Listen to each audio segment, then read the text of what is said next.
What's going on, you guys? It's your teacher, Mr. Lee, with a video for you today. This is graphing and analyzing a function using transformations. We have a square root function here. It is very lovely. We're going to have to analyze this function. It's going to be great. All right, so let's go ahead and start. First step that you're going to want to do is step 1. So you know what? Let's write some steps over here. You're going to want to list the transformations.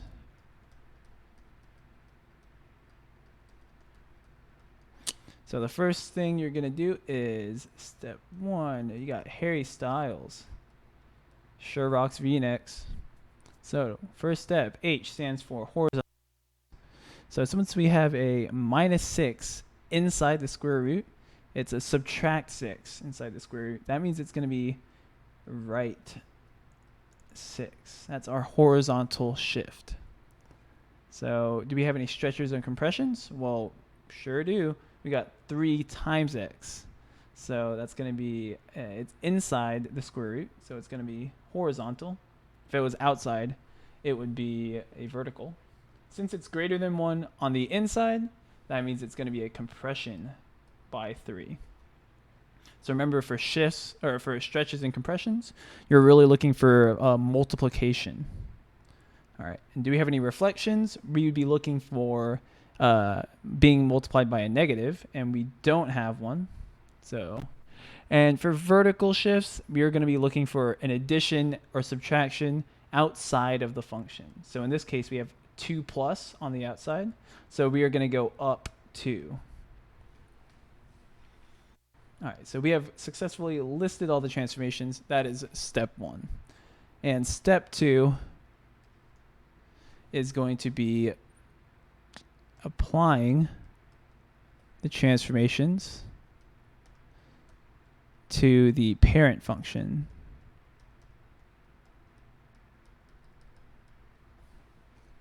So in this case, our parent function is the square root function. So what we're going to do is we are going to write a little t-chart.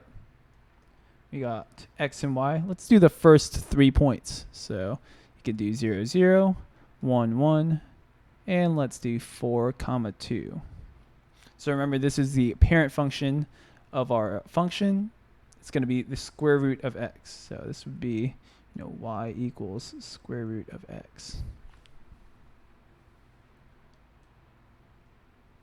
All right. So now for here, we're going to have to apply all these transformations in the order that we wrote them. That's the point of writing them in order. So the first thing we're going to do is move things right 6. So if you think of moving left to right, you're going to think, oh, well, that's the x coordinate.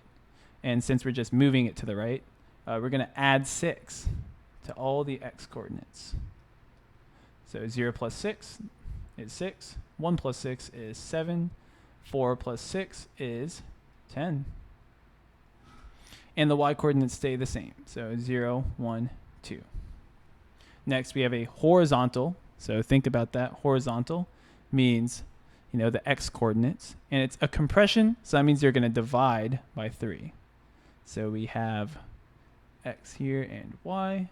So we're going to divide all of these by 3. 6 divided by 3 is 2. 7 divided by 3 is 7 over 3. And 10 divided by 3 is 10 over 3. All right, we got 0, 1, and 2 for our y coordinates. Last, we got to move up 2. So if you think moving up and down, that would be affecting the y coordinate. So we're just going to add 2 to all of our y coordinates. Got 2, 7 over 3, and 10 over 3 for our x coordinates. And 0 plus 2 is 2. 1 plus 2 is 3. 2 plus 2 is 4. So these are our new coordinates that we are going to plot on our graph. And that is step 3.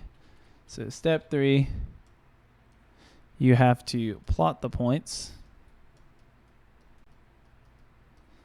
and graph. So we have 2, 2, which is right here.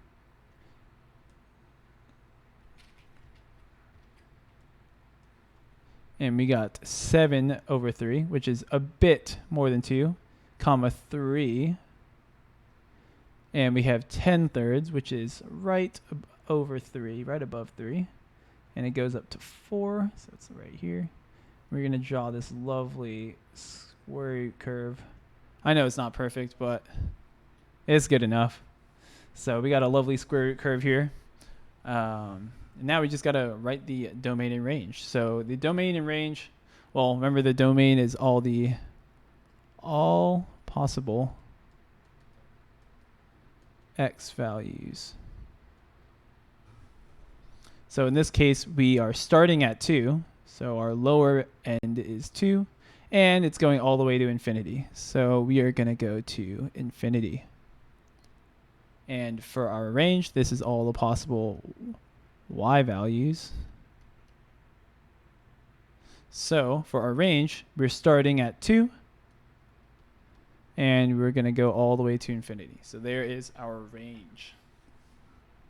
And that is it for graphing and analyzing a function using transformations.